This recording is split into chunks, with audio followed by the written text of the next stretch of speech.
What's up, guys? Welcome to another episode of From the Wing. I'm Christian Clark, the Pelicans beat writer for NOLA.com and The Advocate. Adam, Adam in New Orleans is still on kid duty. Him and his wife welcomed a son into the world. Brooks, very, very ecstatic about that. Sounds like they're at home doing well. I think he will be back soon. In the meantime, I've got another Adam on the show, one of the head honchos of DNVR in Denver, and a guy who struggles to move his feet in the pick and roll. Adam, how you doing, man? I'm telling you, don't think I haven't kept these notes. Don't think I haven't kept, because we will play basketball again, and it's going to be the worst day of your life. But in all seriousness, you want to pick on me. I actually missed a free throw last night to win the game in my old man league. So you're kicking me while I'm down here, Christian. You did the Dyson Daniels. I did exactly what happened, man.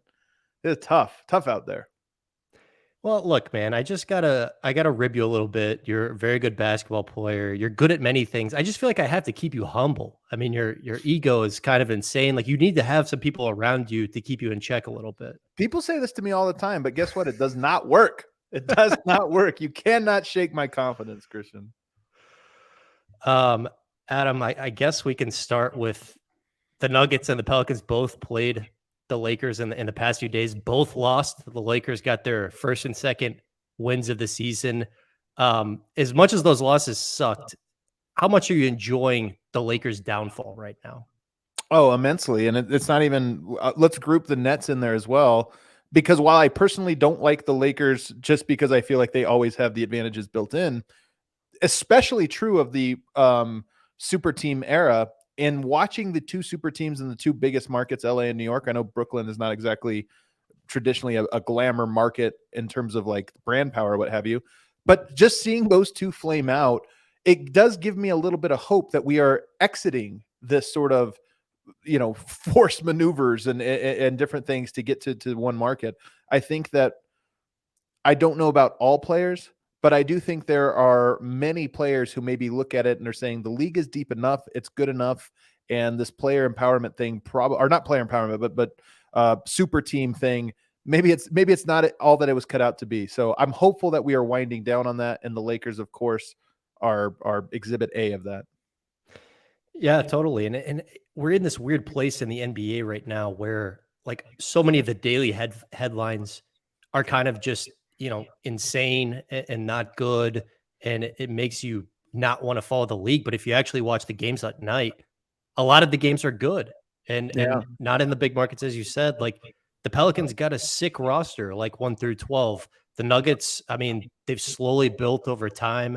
They were my pick to make it to the finals this year. I mean, I don't know. It's been a little shaky 7 games in, but it's just this weird place the NBA is in where it's like there's all these crazy headlines and so much focus that's not about the game. But if you actually like the game is fun and good.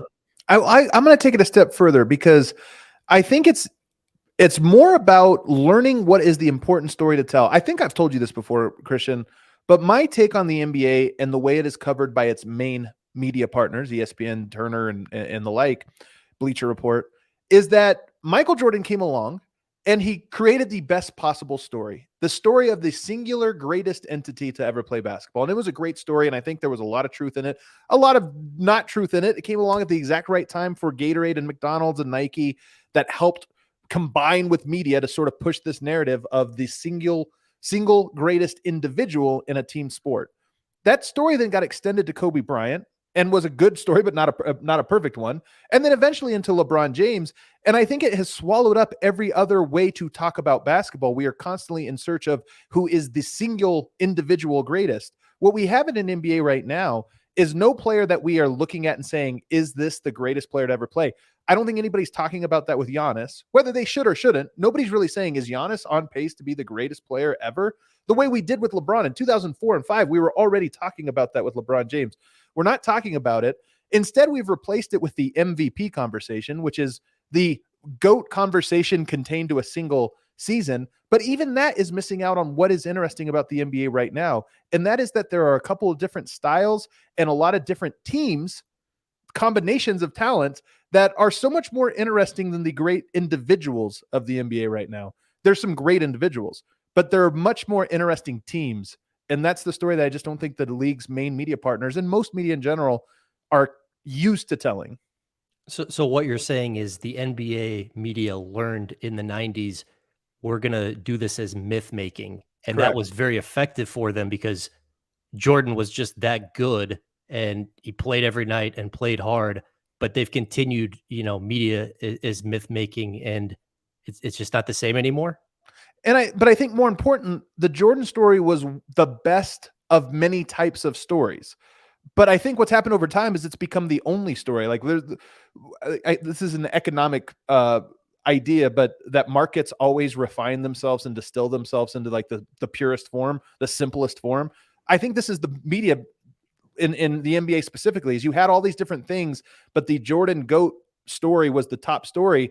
And so eventually everything just got more and more narrow until you arrived at, this is the only story we can tell. Now it's tell it for Kobe. Now it's tell it for LeBron. And now there's a void of, we don't have a natural next guy. Maybe Victor W changes it and we start talking about that next year. Who knows? But instead you have these great teams, which used to be how we talked about them. We talked about Magic and Larry. They were the faces of teams. They was Lakers Celtics and we have a stand-in for them, but it wasn't necessarily the like greatest this or that. And we celebrated some of the great teams. And I just think that over the last several years, it's funny to me that like the 2014 Spurs are never really discussed as one of these iconic teams. And some of the teams, the Mavericks of 2011, they always get just, if you can't tell it in one sentence in one person, then you can't tell the story. And right now you've got a very interesting Pelicans team that is, yes, has some great individual talents, but to me, they're compelling as individuals, but they're much more compelling as teams. The Denver Nuggets are the same way. Jokic is a lightning rod. People love him or hate him, and he's fascinating as an individual. But what happens when you put the other pieces around and how they fit and how they don't fit and what they're trying to build to, way more interesting than just trying to say, is Jokic the GOAT? Is he the best at this or that? That story's been told for the last 2 years. It's kind of an annoying one. I'd rather we just start talking about all the interesting teams. Memphis Grizzlies, interesting team. If you're such a celebrator of good teams, then why do you hate the ultimate team guy, Jose Alvarado? Well, as you referenced on the introduction here, because I hate short people. A heightist. I'm a heightist. Cancel him. Flood his mentions. I can't hate on Jose, man. As a fellow Hispanic, I can't go full hate on Jose Alvarado. But I don't know. I mean, like, you have guys you kind of like and guys you don't. I don't have anything against him. I don't. What it is I think everybody loves the Grand Theft Alvarado move. Like everybody just loved that as a signature move. And to me, it's like really lame. So it honestly just comes down to that. It has nothing to do with the rest of his game, which makes up 99.9% of his game. So you're not a fan of gimmicks. Do you like any gimmicks or just that specific one? The Sombor shuffle that Jokic shoots, I don't think actually serves a purpose, but it's really cool. So I don't like, that would be to me a gimmick because it doesn't make sense that you should ever have to take it, but it's fun when he takes it. I disagree, I guess. I think there's some practical use of the Sombor shuffle because the knee kind of serves as a shield to keep the defender away. Like it's like an extra thing that like makes Jokic's jumper, which is already pretty much unblockable, like that much more difficult to affect. Like Dirk did a version of it, right? Like Dirk was, right-handed and he raised the right leg up. Jokic is just a freak who is right-handed and raises the left leg up, which what the hell is that? But I think it serves a purpose because it keeps the defender like a little farther away. Yeah, and there's also like an off rhythm thing. You kind of have a natural, you could tell when a guy's about to shoot or what they're about to do. And when you jump off your right leg to shoot a right-handed shot, you don't expect them to shoot it, even though it's been scouted. And then the last thing, I always wonder if a player will take the Sombor. I predicted this year as a random prediction that Kevin Durant will take a Sombor shuffle at some point this season. He'll be the first person outside of Jokic to try it. But the reason I think I might be wrong is part of what makes it effective is Jokic's shot. His hands are almost like straight up in the air. It's not like right at his ear or whatever, his forehead. He kind of shoots it with arms extended overhead. And I think that's part of why it works. And nobody else really shoots that way. Yeah, I don't think anybody will take it because it's too hard to take. Like, have you ever tried that shot in your driveway? I mean, I shot a Sombor shuffle in Sombor, Christian. That's an achievement unlocked. Do you feel like Larry Bird is the best comp for Jokic? Just a center version of Larry Bird? I think yes, especially when you get into the statistics and what I have seen of him. But I mean, Larry Bird retired when I was 8 years old, so I always feel weird talking about those players because while I feel like I have a good sense of them, I mean, how many full games of Larry Birds have I seen in my life? Maybe 10. And then I've seen a lot of like highlight packages and this or that, different things like that. So I think yes, but I didn't get to watch his career. I missed out on that, unfortunately. Yeah, I mean, I've watched Celtics Nuggets games where the Celtics announcers like Yeah. presented that as a valid comparison, which if they're willing to go there, like that seems like it has some validity then. I was thinking about this. When people talk about Jokic, they think, okay, he's a great passer, and then he has a bunch of good skills. I can't remember who it was on the timeline. I think it was Nate Duncan this week said, "Is Jokic the best cutting center of all time?" I don't know. It's hard. Like that's such a weird, unique one. But what I will say is, Jokic to me is the best passing big man of all time. I think he also has the best hands of any big man of all time. I think he has the best floater of any big man of all time. And then when you talk about mid-range jumper, post up, he's in the top 99th percentile. He might not be the best ever, but he's not far down the list on those ones. And I think when people try to contextualize why is this guy so good, like his defense, this or that, he's number one in a few in probably more offensive categories than any other center is. Like I just said, floater, good hand. He just like has suction cups for hands. He just grabs loose balls like no, I've never seen. 50-50 balls are like 80-20 balls to him. And then obviously as a passer. So he just checks several boxes as the best on the offensive end. Yeah, I mean, I think for me the biggest, and look, I've obviously only seen like the Larry Bird YouTube highlights. I'm definitely not old enough to get any of that, but the biggest similarity to me is like Larry Bird and Nikola Jokic are both on the short list of guys who have 100 out of 100 hand-eye coordination. Yep. Just Yep. just stupid hand-eye coordination. And their like synapses just fire a little bit faster than everyone else. So it's some of it. People always talk about Jokic like he sees one play in advance. I think that's true, but I think equally, if not more importantly, and this is definitely true of what I've seen of Larry Bird, his reaction speed mentally is just so fast. I always say Jokic is one of the slower players in the NBA, but he's the fastest thinker in the NBA. And a lot of basketball is just reacting in real time. And does he see the play? It's the same with Larry. Did he see it before it happened, or did he just see it and reacted so quickly that there was no hesitation, no loss between those two things? Okay, so let's go to someone who is absolutely nothing like Nikola Jokic. Where are you at with Zion right now? How much have you got to watch him this year? Yeah. Are you back in? Did you sell your stock? Did you hold?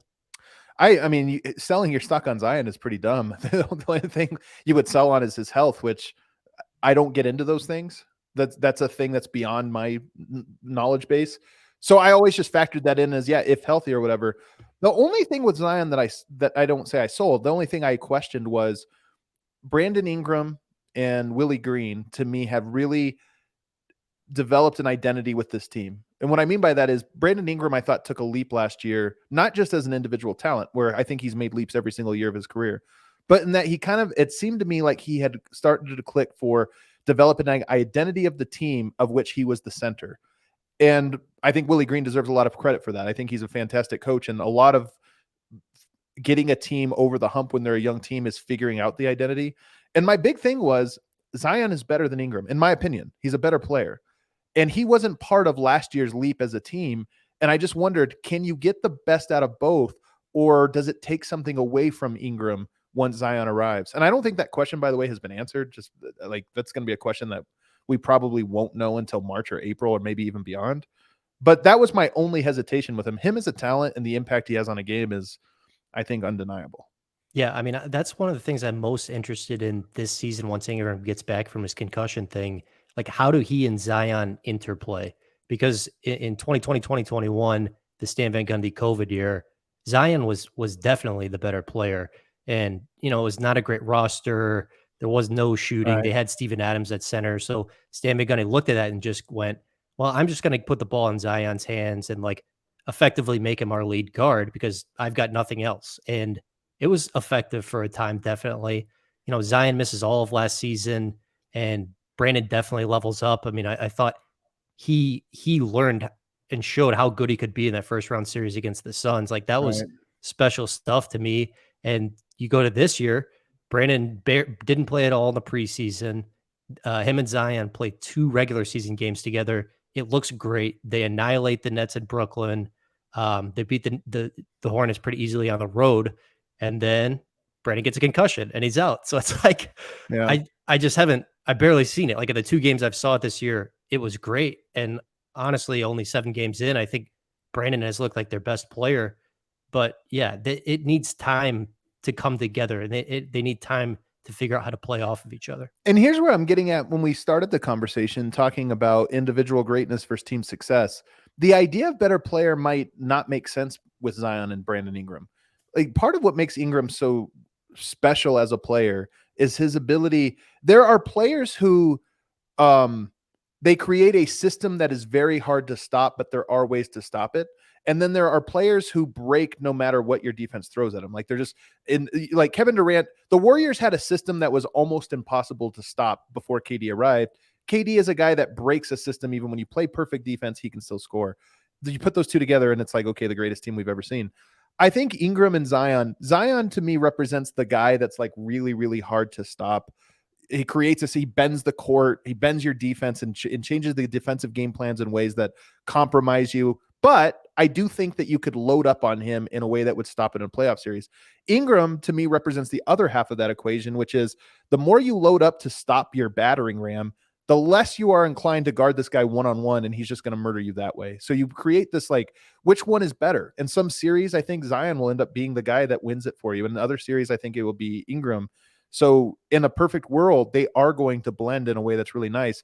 But this is why team sports are so interesting in basketball in particular. It's not a guarantee that those two will figure it out. It's not a guarantee that the team will figure it out. In fact, it's really challenging. Even when you have two players that want the same thing and are talented enough to do it, it's still really challenging to get the synergy in basketball to make it work.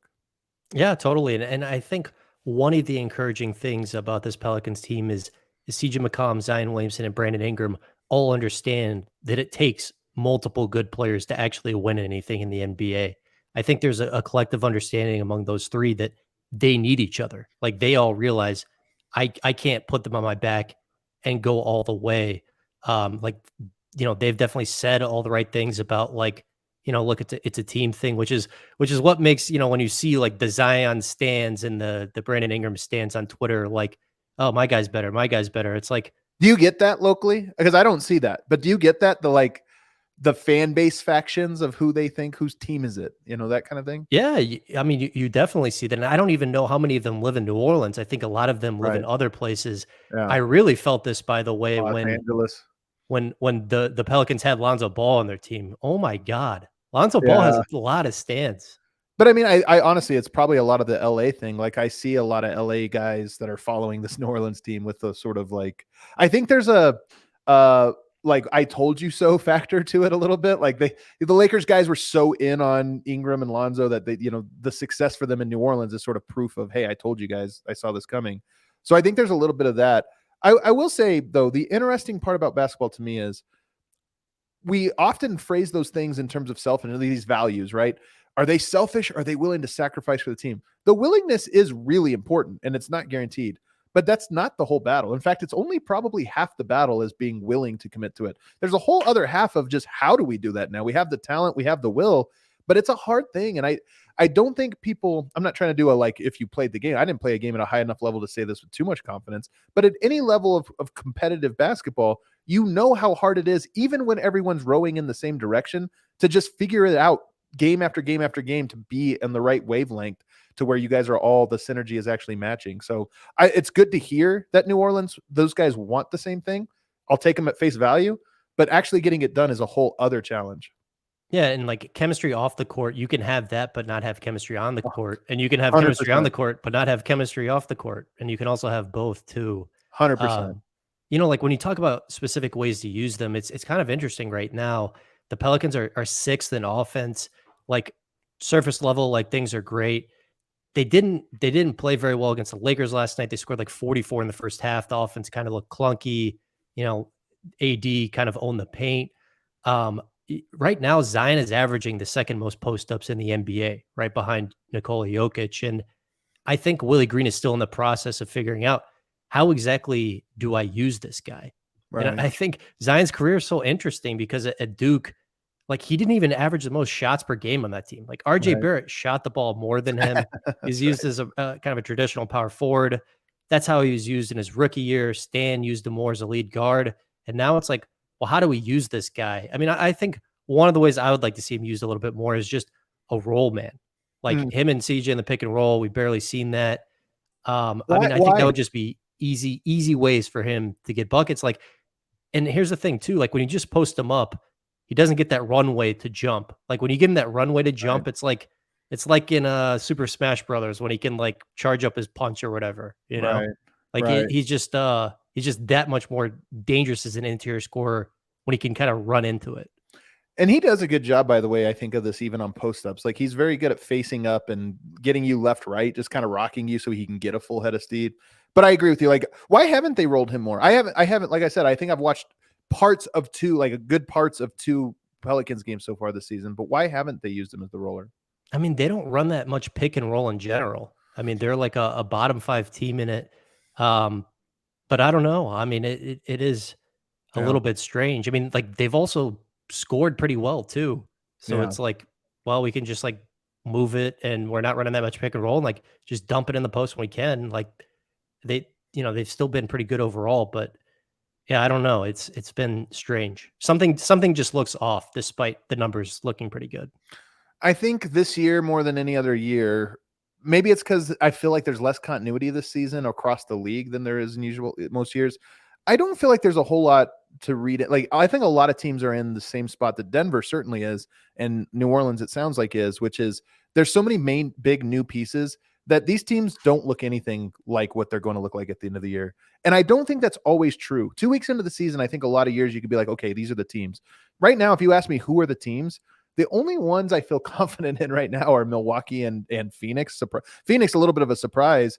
But Phoenix has a lot of continuity. Milwaukee actually has a lot of continuity. Those are teams that kind of ran it back, brought their guys back. They already were really good teams and they're going, but like Golden State, Denver, even Boston, Philadelphia, none of these teams look like contenders. The Clippers, none of them look like contenders, but I think they all will be again, just as we expected. It's early season and these things take time. Will the Utah Jazz be contenders? Yeah. Hey man, Lowry Bird. I will say this. I will say this, man. It is funny in hindsight. And David Locke, I have to give him credit because he is saying all preseason the Utah Jazz are not tanking. They're not tanking. They're not tanking. And nobody believed them. It sounded like the company line, right? But when you watch that team play, they actually do have players that are more interesting as play-in caliber talents than they are as tankers. Like what benefit would Utah have of tanking this year? Lowry is 25 years old. Like you don't need to be tanking with him. He's beyond that point. The only value would be getting a new piece, but then you would almost be wasting it. So just watching them play, I don't think they're a good team. They're not, what are they, 6-2? I don't think they're going to be like that all year, but I do think that they're like a competent team. By the way, I was thinking about this. Denver plays Oklahoma City tonight. I think Oklahoma City is the 23rd or 24th best team in the NBA, meaning they're not good. They're good. The same with Utah. Like Utah's a bad team. That's good. Shea has been unbelievable this year. Shea is incredible. Shea is unbelievable, I think. I will say another thing about Oklahoma City, because I think they have a great coach. And I know you don't want to get I'm sure you don't want to get too far afield on all these random teams, but OKC plays one of the weirdest brands of basketball. Nobody talks about it. They play a very strange style, lots of ISOs, a lot of like just Shea do stuff while we try to spread the court.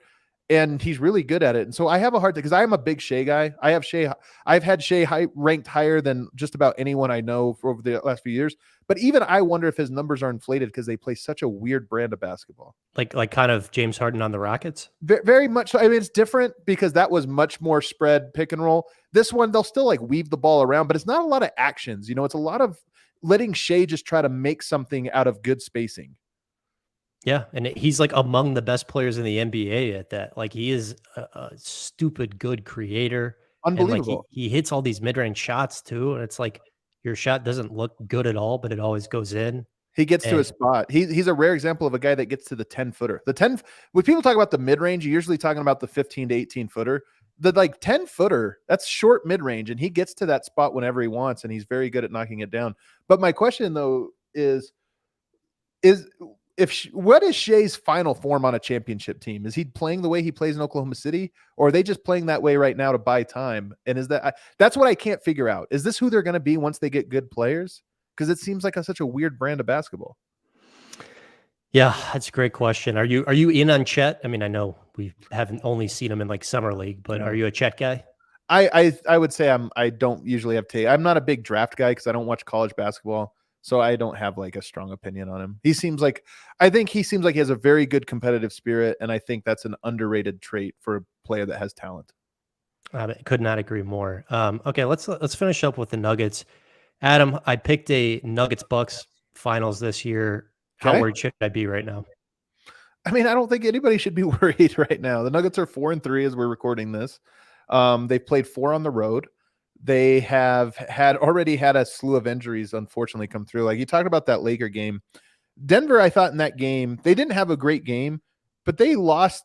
Bones Highland and warmups got injured, and Ish Smith got injured in the second quarter. They ended up not having a point guard, and they gave up a 13-0 run to end the third quarter. I say all that just to say, like, Denver to me has been like 20% of what I think they will be by as expected. And then they've had a little bit of bad injury luck to start this. I think Denver's going to be very good. I'm worried about their ability to defend. All these years we wondered, like, okay, what happens if you give good defenders, then is it going to make an impact? Early returns it doesn't actually make any impact at all, but it's really early. The only other thing, if you want to be concerned about something, Jamal Murray is now 19 months removed from his injury, and he's clearly still a ways away. And I think that's the biggest thing I look at as I go, I've always expected that by January, Jamal was going to be close to 100% back. And I'm looking at that now and I'm going, I'm maybe a little less confident that's true. Will he be 100% by March, April? I mean, Denver only is a contender if Jamal Murray's back to what he was. And it's 19 months. Is the difference between 19 and 23 months that much? I don't know. We'll find out. Yeah, I mean, it's interesting you say that.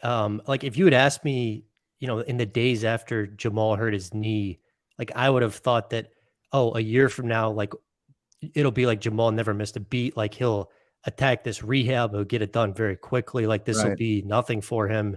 And maybe that's just like foolish to try to even predict, what guys are are going to be able to come back quickly from stuff like that. I mean, In hindsight, 100%. I mean, look, I thought he was going to play last year.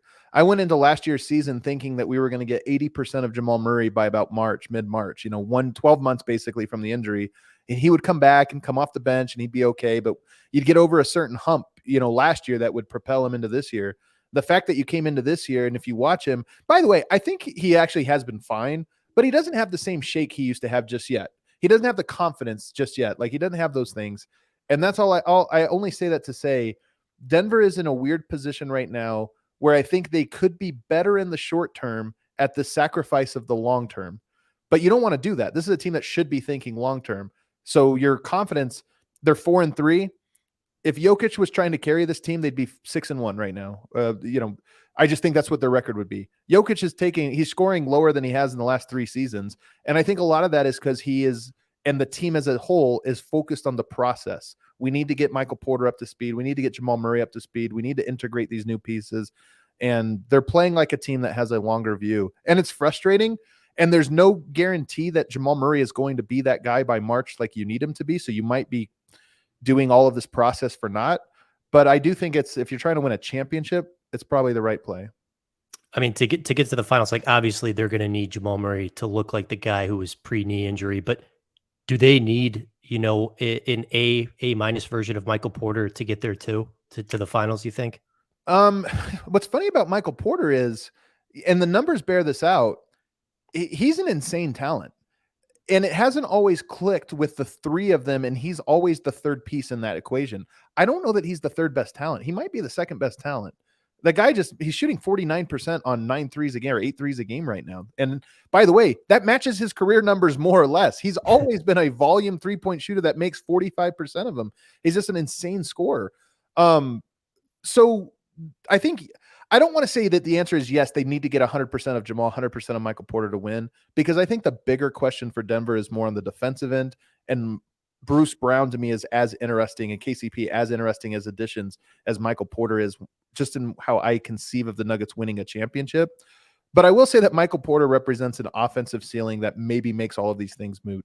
I wouldn't bet on it. I still think Denver's going to be better if either Michael Porter becomes an elite defender, or if they end up just closing with one of Jamal Murray or Michael Porter as a lower usage bench role type guy, but not always a closer. I think that's more likely. But when I watch Michael Porter score 20 points a game on basically he's the most efficient 20-point per game scorer in the NBA. And when I see that, I go, okay, who knows what the upside is for this guy. I saw where Michael said the other day he felt like he could shoot 50% from three. And, I felt like you guys were like, well, that'd be insane. But like, you're also not laughing at him and thinking that's preposterous. He's brought this up. It's funny. He's shooting like 65% on contested threes and like 45% on open threes.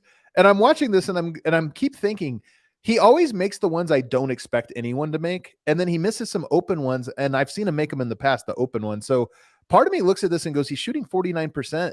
And I almost feel like he's below what if we ran it back with the same shots, I kind of feel like he would have been higher. So there's some truth to this. He's an insane shooter.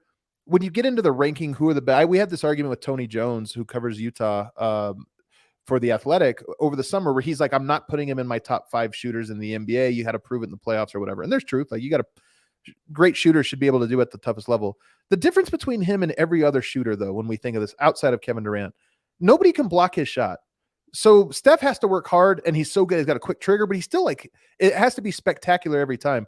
Michael Porter routinely shoots in the face of guys who are 6'7", and he doesn't see them. He just doesn't see them because he jumps 40 inches in the air to shoot, and he elevates that high, and he's 6'10", 6'11".